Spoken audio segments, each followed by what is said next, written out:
isa rin itong sira ng ating poso pag ito'y medyo matagal-tagal na. Yun yung piston rod ng ating poso. Kagaya po nito, palaging nasisira at saka konti na lang po yung lumalabas na tubig. Ngayon mga bossing, paano natin ito maaayos? Madali pong masira ang rubber gasket nito pag ganito po yung piston rod natin. Ito, nasira na po yung rubber gasket. Ito mga bossing, tinalian pa ito ng nylon para hindi lumusot yung upper plunger ng Jetmatic na ito dun sa piston rod. Kaya hindi na po niya naiipit yung gasket rubber. Kaya madali pong masira. Lost thread na po kasi yung dulo ng piston rod na ito. Meron pong nabibili na one set nito hanggang 500 po.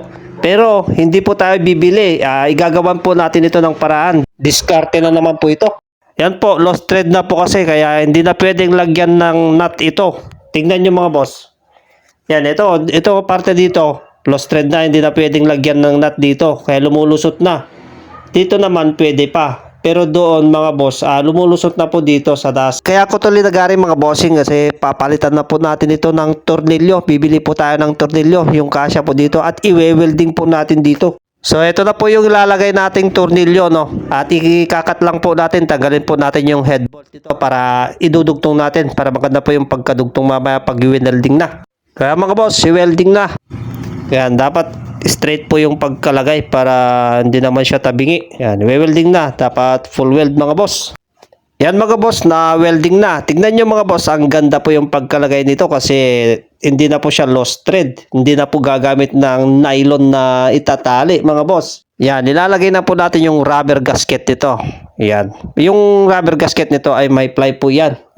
Medyo matibay rin po yan. O yan mga boss, saktong-sakto na. At linagyan ng nut po dito sa taas. O di ba? Yan, hihigpitan mo lang yan mga boss. Talagang iipitin na po yung rubber gasket nito. Yan, linagyan ko rin ng nut dito sa dulo nito para iwas lost thread. Doble na po siya. Yan mga boss, gagamitan po natin ito ng liabe para mahigpit na po siya mga boss. Ayan o. Ito naman yung square base gasket. Papalitan na po natin dahil sira na rin po. Yan, ito na po yung bago mga boss. Lagay na po natin dito. Saktong-sakto. Yan, nilalagay na rin po natin itong repair natin mga boss. Yun. Pilit natin kasi medyo masikip mga boss. Yun, nailagay na mga boss.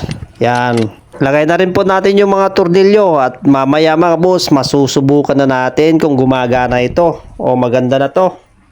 Yan, hinigpitan ko na mga boss. Okay na yata. Bubombahan na po natin.